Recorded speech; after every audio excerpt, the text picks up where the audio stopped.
Carlos Caicedo es candidato presidencial, fue rector de la Universidad de Magdalena, alcalde de Santa Marta, gobernador de Magdalena. ¿Qué más, Carlos? Bien, ¿y tú, Daniel? Mucho gusto. Carlos Caicedo ha capturado el interés de la silla vacía hace, pucha, yo creo que hace cerca de una década, ¿no? No, no, no, a ver, porque tú tienes un movimiento. Nosotros no siempre nos hemos querido, pero creo que nos hemos respetado. Y es que Carlos Caicedo fundó un movimiento en la cuna de un departamento pues capturado por unas clientelas y unos clanes políticos tradicionales, más de derecha, y logró forjar un movimiento que tiene aspiraciones nacionales y que ha luchado contra todas las probabilidades y sigue luchando.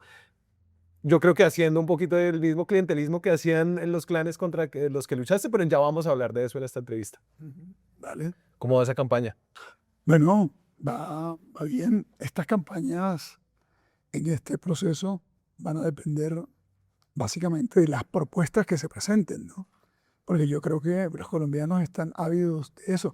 Por eso hay una franja muy importante que en las distintas encuestas marca en una intención incierta de voto. Es mucha gente aún porque no les convencen las propuestas que hasta ahora han conocido. En el curso de un año, más o menos, tuvimos cerca de 5 eh, presidentes o presidentas seguras.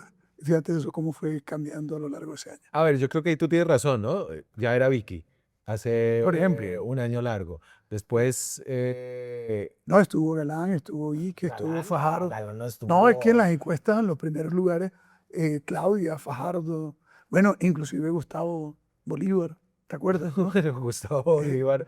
Y el problema es ese, que las encuestas son una fotografía, Sí. ¿no? Pero las cosas van cambiando en nuestro país en el curso de semanas. Y es más, varios de los candidatos que ahora aparecen eh, adelante en las encuestas ni siquiera estaban considerados como posibles candidatos con opciones viables, fíjate. Entonces, eso va cambiando mucho. Entonces, yo quería preguntarte varias cosas sobre tu candidatura, sobre el movimiento político y sobre pues, el futuro de lo que ves ahorita. Creo que Ajá. hay cosas interesantes que hizo Fuerza Ciudadana en las elecciones y es tomar, siendo un movimiento de izquierda o no. Mm. ¿Tú te consideras de izquierda o esa chapa no te gusta? No, bueno, lo que hemos hecho nosotros, evidentemente, en la defensa de los derechos colectivos, es un proyecto profundamente humanista de izquierda, pero una izquierda eh, que se concentra en los resultados, porque al final de cuentas, la gente lo que quiere es que el gato case ratones, que haya resultados. Con resultados y también con la utilización un poco del aparato estatal, ustedes han logrado tener como una hegemonía fuerte en Magdalena, en la gobernación. ¿Cuánto tiempo lleva Fuerza Ciudadana en la gobernación? Nada, 6 años, 200 años duró la oligarquía, las élites terratenientes que luego prodigaron el narcoparamilitarismo de la región Caribe y promovieron un modelo de inequidad profundo en un territorio, inclusive uno de los dos departamentos del Caribe, era Bolívar y Magdalena, Sí, y este se fragmentó en tres, en La Guajira, Cesar Cesar y y Magdalena. Magdalena. Y esas élites fueron derrotados por ciudadanos que venimos de la educación pública y de familias humildes. Mi madre era aseadora y trabajadora de casas de familia, hacía comida, pasteles, sopas para venderle a terceros. Mi hermano salía con una olla en los hombros para traer esos ingresos junto con mi madre y así nos sostuvieron. Yo estudié en un preescolar del Estado, la primaria pública, Sí.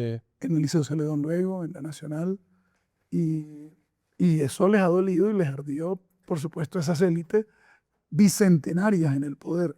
Ustedes siendo un movimiento de izquierda y un movimiento regional, optaron por no estar en el pacto histórico. Ahí había una invitación y la mirada que ha tenido el presidente Petro es como de unificar a toda la izquierda que históricamente había sido como pues, un poco balcanizada en movimientos. Por qué la apuesta por la independencia del movimiento petrista?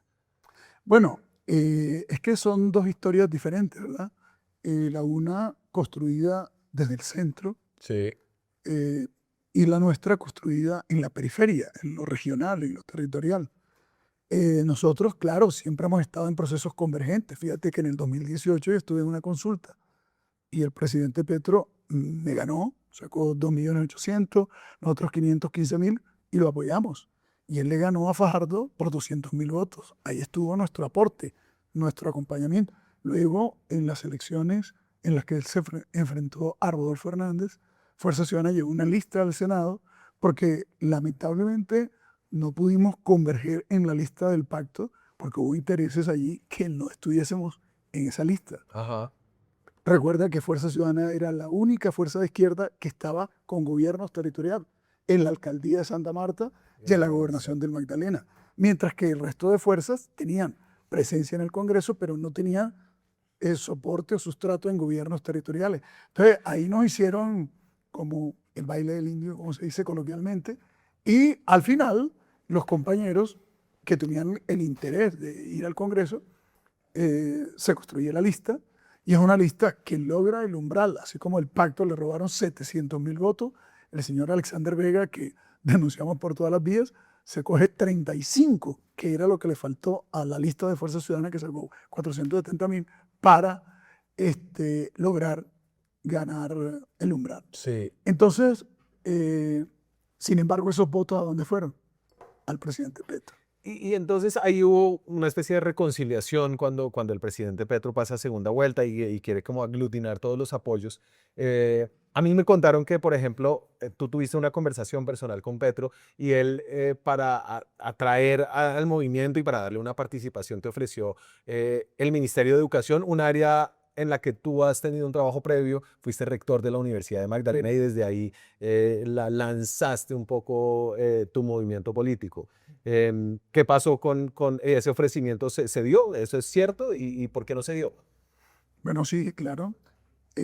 No solamente eso, ¿no? Sino también concurrir con inversión en el departamento de Magdalena, que era lo que principalmente solicitamos en materia de infraestructura, de agua potable, porque pues es un departamento históricamente saqueado por las élites y empobrecido, y se requería la mano del Estado central. En el gobierno de Duque fuimos bloqueados. Se esperaba que en este gobierno llegara la inversión al territorio, donde además el presidente electoralmente ganó por el impulso que le dimos. Antes no había izquierda prácticamente en el departamento de Magdalena antes de nuestra llegada. Pero, pues bueno, habría que preguntarle al presidente Petro por qué no honró esos Pero allá compromisos. terminó Alejandro Gaviria primero. Ah, así es. Y él mismo se lamentó de haberlo nombrado. Es que era un contrasentido. Alejandro Gaviria es un hombre muy cualificado, pero con una visión neoliberal de la educación pública. Claro, pero fue pues también importante en esa coalición, no solamente hacia la izquierda con Fuerza Ciudadana, sino también hacia el centro que logró que Sí. Petro ganara la presidencia Bueno, en 2022. fue una decisión del Pero presidente. tú le reclamaste, le dijiste, "Ey, No, no, la verdad es que nosotros, en este caso, pues no ponemos sobre la agenda nuestros intereses burocráticos. Lo que sí esperábamos era que se honrara los compromisos del propio presidente ante el pueblo del Magdalena en materia de devolver la empresa de servicios públicos de la intermedios, claro, en el periodo de Duque, porque es que esa empresa precisamente fue la concreción de la lucha que hicimos contra una multinacional corrupta española y que cobraba impuestos y gestionaba el agua para poder, primero, recuperar la soberanía tributaria y segundo, gestionar el agua potable y los servicios públicos en el territorio como nosotros creemos, pero nunca la devolvieron. Devolver los hospitales intervenidos, que también intervino Duque en plena pandemia, para quitarnos la capacidad resolutiva en materia de salud, y, por supuesto, la inversión que se requería de la nación para agua potable y para infraestructura. Estructuramos el proyecto con plata de Ecopetrol Cenit, ¿cierto? Un proyecto de avanzada para proveerle agua a Santa Marta, pero lamentablemente la cofinanciación de 400.000 millones de pesos nunca llegó ni en materia de infraestructura Sí. en el departamento de Magdalena. luchando desde abajo, como en muchas ocasiones en la vida, Carlos. A ver, yo creo que la gente siempre, y me imagino que te lo dicen, hey, ¿para qué? Eso ya. La motivación de seguir adelante cuando todas las probabilidades se ven un poco en contra tuyo es ¿cuál? Bueno, mi madre nos sacó adelante y le decían, eso ya, no es posible, ¿cierto? Y, y mientras ella en un fogón de leña hacía pasteles, sopas, nos levantó, nos llevaba al preescolar, a la primaria, ¿cierto? Y le decían eso ya y nos echó para adelante. Yo fui el primero de mi familia que se graduó en una universidad. Eh, ¿Qué cua- profesión tienes tú? yo tengo de pregrado de abogado Abogado. de la Nacional aquí en Bogotá.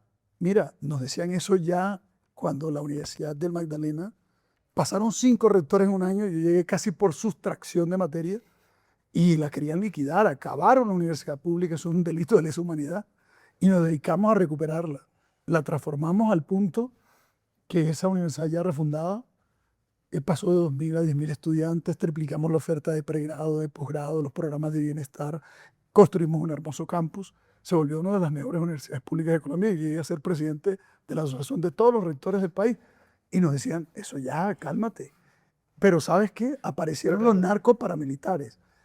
Querían meterle la mano al presupuesto y a la universidad. No nos obligamos. Bueno, me costó 5 años de privación injusta de la libertad. Y luego que salimos, la gente nos decía, oye, eso ya, no te metas para la alcaldía ni para la gobernación, asílate o vete para Bogotá, vive una vida más cómoda.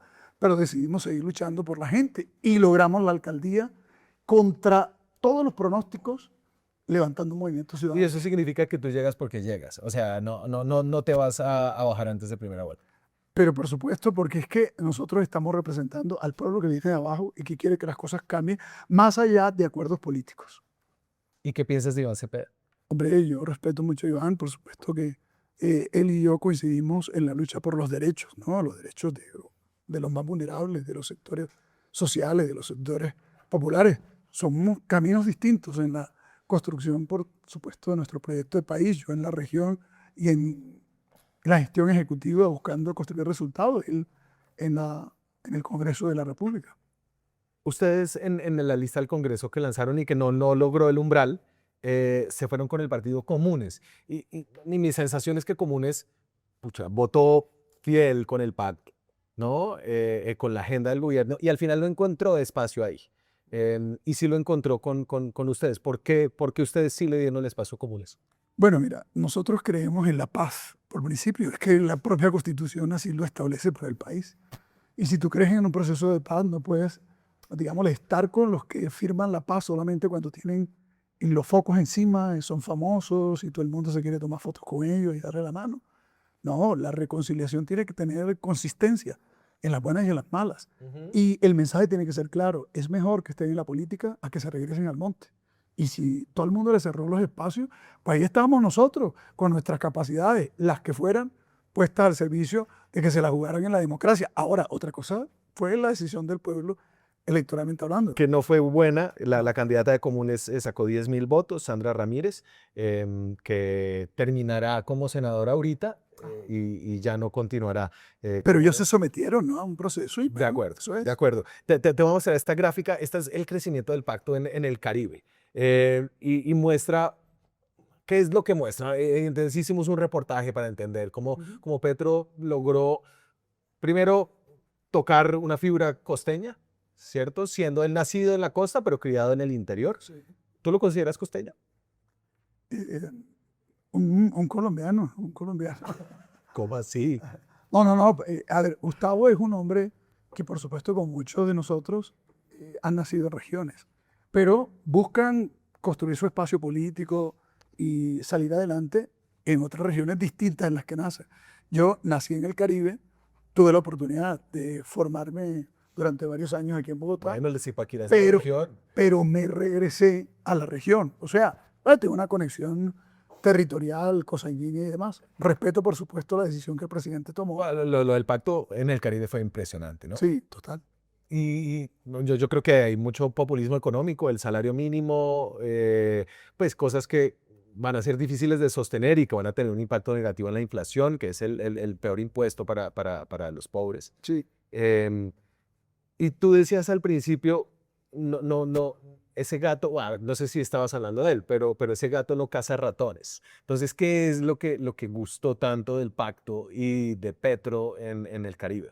Yo creo que si el presidente y el gobierno se hubieran empeñado en el gobierno, como lo han hecho en estos últimos meses, este país de verdad hubiera cambiado.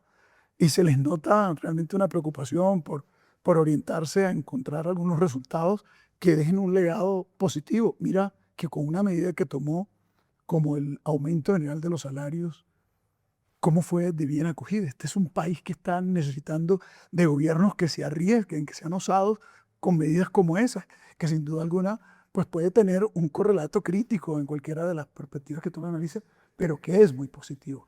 Y esta apuesta más el componente de tierras, que no significa una reforma agraria integral, pero es positivo, el compromiso del presidente, sacar algunas reformas adelante, como la Sí, laboral, pues creo que el pueblo lo terminó por valorar positivamente y en las regiones, no solamente en el Caribe, pues el pueblo se desbordó a votar claro, por Felipe. Pero fíjate que aún así fue una votación muy importante e histórica, sí.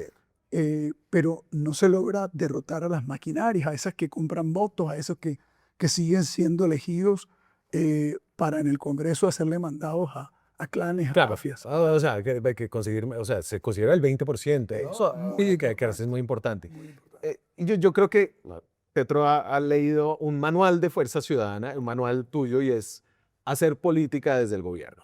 Entonces tú has jugado con la participación en política, que yo no sé si piensas que es como una ley hipócrita o una forma que no debes, que no se debe reformar, pero tú desde las gobernaciones y desde las posiciones de poder, pues han utilizado la maquinaria estatal y los recursos públicos para continuar en el poder.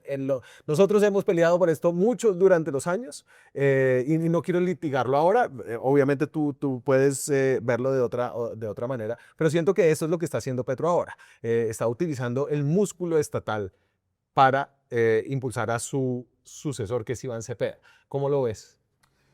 Pues mira, es que, a ver, tú en campaña haces promesas que tienes que llegar a honrarlas en el gobierno. Y nuestra crítica siempre ha sido a cualquier político y es prometer y no cumplir. Y cuando gobiernas, tienes que continuar en la misma conexión en el gobierno que tenías en campaña, ¿cierto? Estar en conversación constante y permanente con el pueblo, organizar al pueblo en torno a los proyectos. Eso hicimos nosotros. No sé si es lo que está Claro, no, haciendo. pues es que tú inaugurabas las obras después de haber renunciado mientras había otro gobernador y te veían a ti Porque, como el gobernador porque, mientras estaba Rafa pero ahí. date cuenta, porque es que es el mismo proyecto político. Es el proyecto político que le pide a la gente vote por la continuidad, no de la persona, sino de los programas y de las obras. Y pues responsablemente hay que ir a la comunidad luego a dar la cara y no esconderse en tiempos de dificultad o en tiempos de éxito. Sí, Pues, a ver, de lo que se trata también es de que la gente se conecte con propuestas, con programas y con proyectos políticos que vayan más allá de las personas, ¿no? El presidente, pues, gobierna, ¿no? Y presenta el resultado de su gobierno. Bueno, podría ser muy polémico muchas de sus posiciones políticas. Yo sí creo que Colombia le encanta remedar o imitar a Estados Unidos en muchas cosas, no remeda o imita a Estados Unidos en una cosa tan importante como es que los que están en el gobierno puedan presentar su fórmula, sus sucesores de su propio partido, porque al final, si lo están haciendo bien, transfieren positivamente, si lo están haciendo mal, transfieren negativamente. no de Fuerza Ciudadana, sino del movimiento Caicedo. Del grupo significativo. Grupo significativo. Carlos, te tengo que preguntar por las denuncias de acoso sexual que has recibido. Fueron publicadas por la FM. Son unas denuncias de personas que supuestamente trabajaban o trabajan contigo. Son denuncias de personas que permanecen en el anonimato y muestran chats. En uno de ellos creo que el más comprometedor es una conversación en la que tú le pides a una de esas personas que suba a tu habitación y que sea agradecida. Quiero preguntarte cuál es tu reacción. Creo que tu reacción, la que ya has tenido ya, es que esos chats son falsos. No hay una sola denuncia en mi contra por acoso sexual a lo largo de mi carrera pública durante todos estos años. No hay. Acudimos a la fiscalía y nos encontramos que había un denunciante que era un hombre, un actor político. Tú te refieres a unos chats, pueden haber muchos y por supuesto manipulados. Dicho sea de paso, esos chats surgen años después, porque no corresponden a ayer, antes de ayer, sino a 3 años y medio. Gobernador Carlos Claro. Carcedo está en el Es decir, que estaríamos hablando de hace cuántos años. 2023. Pues calcule usted en qué año estamos. Sí. La pregunta sería, ¿y por qué no interpusieron las denuncias? ¿Verdad? Esa sería la primera pregunta. ¿Y por qué sacan esos chats en el proceso de recolección de firmas, ¿verdad? Y de las campañas electorales en las que estamos involucrados? Aún así, como yo nunca desestimo ninguna denuncia, siempre he acudido a las instancias judiciales Sí. a rendir cuentas, pues allí acudí y me encontré que no había ninguna denuncia, porque en nuestro caso siempre ha habido respeto por las mujeres. Yo vengo de una madre trabajadora, como ya te conté, de ella recibí el ejemplo Sí. del trabajo comprometido de las mujeres. Mis equipos mayoritariamente en la Universidad del Magdalena, en la Alcaldía de Santa Marta, en la Gobernación del Magdalena, estuvieron integrados, repito, mayoritariamente por mujeres. Inclusive nuestro movimiento se dedicó a promover el liderazgo de las mujeres en los cargos de elección popular, como antes no ocurría en el territorio. De manera que esto es profundamente ofensivo, no solamente al colectivo de mujeres que ha trabajado con nosotros, a todas las destinatarias de los programas, con énfasis en la mujer trabajadora, en la mujer cabeza de hogar, y, por supuesto, siempre abiertos a acudir a las instancias judiciales cuando corresponde. A ver.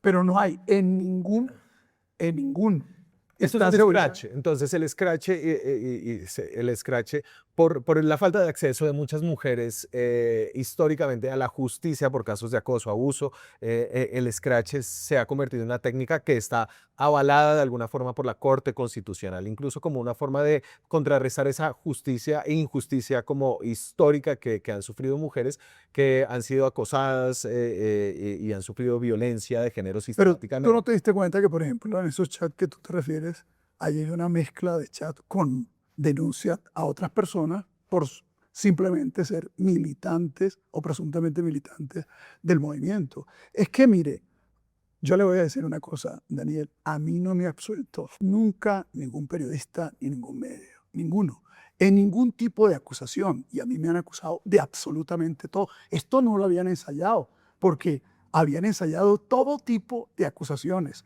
Acusaciones, por ejemplo, de corrupción, y resulta que lo que pagué fue las cesantías que legalmente se habían ganado los profesores, ¿sabe? Y estuve por eso detenido 5 años justamente hasta que el Tribunal Superior de Bogotá le absolvió acusaciones de crímenes cometidos por los narcoparamilitares en el territorio. Fueron 20 años de cargar esto, pero no solo yo, mis hijos, mis pequeños hijos, durante 20 años fueron acusados de tener un padre asesino. Y aún así ganamos siempre todas las elecciones. Cada vez que contratábamos una obra pública, aperturamos una investigación. ¿Y sabe quién? Sí. Contralores fiscales, ¿cierto?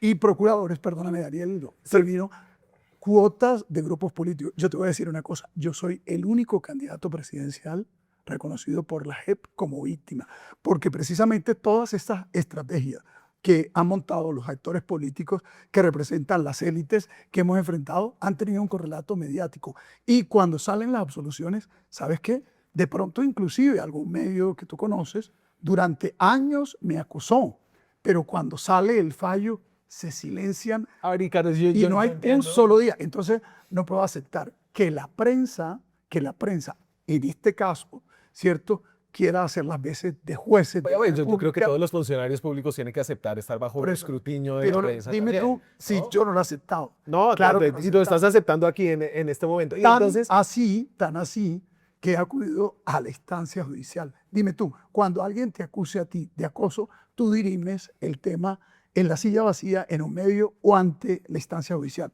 Por favor, No, pues responde. no quiero, yo te diría, como periodista que también está sujeto a escrutinio, Así es. y como está sucediendo en mi medio, ¿no? Ujú. Porque esta discusión no la podemos separar simplemente a los políticos, ¿Dónde se por lo dirime? cual te agradezco que me voltees esta mesa ¿Y que dónde se se redonda dirime? por alguna razón. ¿Dónde No, se dirime? se dirimiría, creo que todos los periodistas la tienen que dirimir de alguna forma frente a su audiencia y frente al medio de comunicación, pues tiene que actuar como ha hecho Caracol Televisión. Entonces, Claro. Caracol Televisión separa a dos periodistas que tienen acusaciones que no han sido condenados de nada, que hay algunas Pero evidencias tienen que no. acusaciones de personas que sí han acusado y que obviamente han Tú no acudido. tienes una acusación de nadie, es decir, es un escrache anónimo, Sí, así es. ¿no? Y el Yo creo que el que obra medio como denunciante es un político claro, con pero título de ojo, abogado que se ha porque dedicado a pedir. el medio de comunicación, que es el que canaliza esta denuncia, que es en este caso la FM. Un periodista que constante y regularmente, inclusive recientemente apareció otro asunto, luego la persona baja el trino y resulta que es del grupo de los Cotes que hemos enfrentado, hemos derrotado políticamente. Periodista Entonces, que con hombre, frecuencia la utilización, ha buscado como un nivel de verificación antes de pues publicar eso, habría que ver ¿no? porque el fallo de la JEP dice que es que no han sido solamente actores Y políticos. entonces ¿Sabes qué? También dice que ha habido agentes mediáticos. yo no quiero litigar tu caso, Claro, ¿cierto? entonces es en la instancia Y judicial. creo que, pero sí quiero escuchar de ti. Respeto siempre Y en por este las mujeres. contexto en el que hay un debate nacional, ¿no? Así es. Alrededor de el acoso, alrededor de el abuso sexual, sobre todo en los ámbitos laborales. Pero es que no tengo ninguna denuncia ni No, acoso ni tú acoso, tienes hoy un examen público alrededor tuyo que surge de un medio comunicacional. Y eso ya que está surge claro. de un Y periodista de un medio de entonces comunicación con personas que no dan la te cara quiero con preguntar, chats, estando del otro lado, que no se sabe si son. ¿cuál es tu reflexión acerca del scratch, acerca de la manera en la que muchas mujeres están buscando que se solucione la falta de su acceso a la justicia? Rodear a las mujeres, primero respetarlas, Sí, rodear a las mujeres para que todas las instancias del Estado las acompañen en colocar las denuncias que corresponda en el debido momento y obviamente se adelanten las investigaciones y pues se establezcan con severidad las sanciones. Eso es lo que creo. perfecto. Te quería preguntar para empezar a cerrar esta entrevista sobre un tema que tú has promovido desde hace mucho tiempo y que cogió vuelo, que es el tema de la descentralización. Tú hablas de federalización, Ajá. ¿no? Pues siendo un político que surge como un movimiento regional. Este tema creo que va a ser como uno de los grandes cambios y una de las grandes transformaciones, más allá del salario mínimo que se establece año a año. Creo que durante este gobierno la aprobación del acto legislativo que modifica la manera en la que el sistema general de participaciones riega la plata a las regiones. ¿Qué piensas de la aproximación que tomó pues, Juan Fernando Cristo, que lideró eso, y los gobernadores que la apoyaron? Yo creo que hay avances por supuesto que son relativos, porque en Colombia descentralizar, otorgar autonomía a los territorios, ha estado siempre en las segundas y terceras prioridades de los gobiernos. Sí. Colombia fue federal en el siglo XIX, Brevemente, ¿o no? pero un periodo muy importante que consolidó instituciones De fiscales. progresismo liberal Claro, antes de la fue regeneración que duró. el único país del mundo que siendo federal dejó de serlo. Argentina, México, Brasil, Ajá. Venezuela inclusive, en todo tiempo, en estos gobiernos y los anteriores, Canadá y Estados Unidos, en el continente somos la única nación grande, digámosle, que no es federal. Bueno, Pero mira, fuimos los más bolivarianos en ese sentido. pero date cuenta que esto le sirve a Colombia, o sea, las asimetrías del desarrollo que nosotros tenemos se explican por la concentración del poder, de las decisiones y los recursos en el centro. La Orinoquía, la Amazonía, el Pacífico, viven en condiciones de pobreza y desigualdad, no solamente por problemas estructurales inherentes Sí, no a solamente nuestro en esas modelo de periferias, desarrollo. en la costa Caribe, no sé, hay un promedio de pobreza por encima de la tasa nacional de De- 10 puntos. Así allí en el Pacífico. Entonces, mira, sinceramente, persistir en un modelo de gobernar Colombia desde el centro es profundamente equívoco. Creo que hay un avance y hay una oportunidad para que con la reforma se financie lo que me parece más importante, Agua. y es educación. Ajá. Educación. O sea, entonces la ley de O sea, competencias y el mandato. darle, ¿cómo? Y el mandato de la reforma al La sistema ley general de participaciones es como tripartito, entiendo yo. sí, Entonces dice educación, salud. educación, salud y agua, Ajá. ¿no? Que no sé En si 12 eso años en la hasta ley llegar de al competencias, y no 39%. sé si en la ley de competencias podría ampliarse ese abanico de responsabilidades, ya que el abanico del presupuesto Pues crece. eso es lo que se va a discutir, porque a la postre, en última instancia, hay un poco más de recursos, pero el centro es el que te va modulando qué es lo que hay que hacer cuando son los territorios los que conocen sus problemas. Y yo te voy a decir una cosa. El principal problema que tiene Colombia es que está dejando por fuera. ¿Tú sabes cuántos se gradúan en la universidad después de que ingresan en la primaria? De cada 100, solo 10. Es decir, este es un país que va dejando tirado a su juventud y luego esa juventud, ¿sabe para dónde se va? Para los grupos armados. Es reclutado para el microtráfico. Se suicidan, se van del país, se van a la economía informal. En las zonas rurales el 80% y en la zona urbana el 50%. No es normal que abandonemos a su suerte a nuestra juventud. Por eso yo creo que hay que pagarles por estudiar. Y ahora hay una gran oportunidad con esta ley, porque con la ley de competencia podemos asignar recursos en los territorios para que, hombre, al asignar un ingreso por estudiar a los estudiantes de grado 10 y 11, que es donde, mira, se va el 50%, más de 400.000. Y luego a la universidad dicen que hay una cobertura del 57 metiendo al SENA. Pero ¿cuántos se gradúan al final? Sí. Se gradúan muy pocos. Entonces es la oportunidad de hacer una redistribución de ingresos para que la gente coma, para que también haya un ahorro programado para mejorar vivienda o emprendimiento.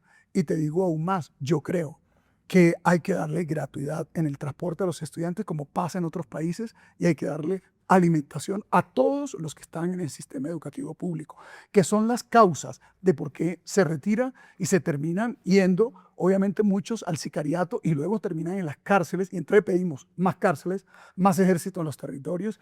Este es el principal problema y creo que con la ley de competencia en algo se puede encontrar fuentes de financiación para esta apuesta que me parece la más importante para el país. Una pregunta en el tema de educación, creo que Y después la discusión del federalismo, que la daremos desde la presidencia, siendo una gran consulta en el país, porque yo te digo, tiene todas las bondades. Alemania es federal, Australia es federal, Nueva Zelanda es federal, Bélgica es federal, Rusia es federal, la India, ¿cómo manejar país? Mire, el único país grande en extensión y en población del mundo que no lo es China, por el modelo que posee.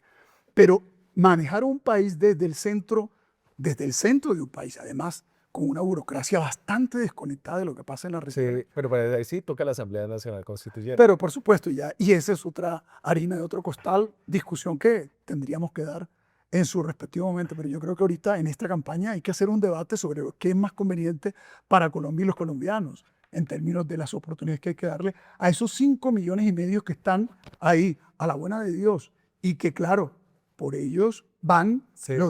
las estructuras criminales y hay que salvarlos Car- para que esa generación salve a este país. Carlos, si no quedas electo, igual habrá un Caicedo en una posición de poder en Colombia, la senadora Patricia Caicedo, que está en el pacto histórico, que estaba en tu movimiento. Eso al final terminó siendo una separación amistosa del caicedismo.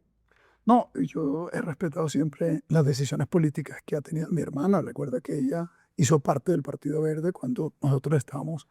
eh, Ella sale elegida inicialmente por nuestro respaldo, pero ella toma su camino en el Partido Verde y la respetamos. Una mujer comprometida con las causas feministas, con las causas ambientalistas.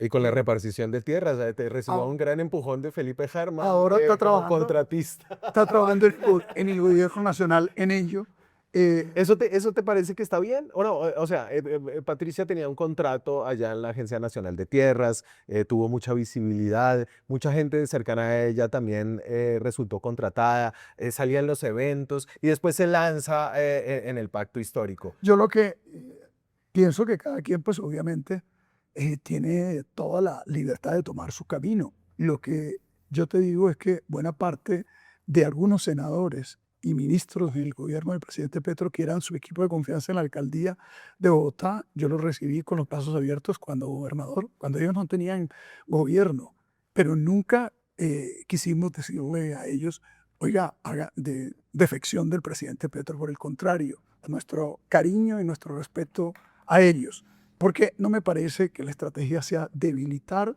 a la gente del mismo campo social y del mismo campo popular.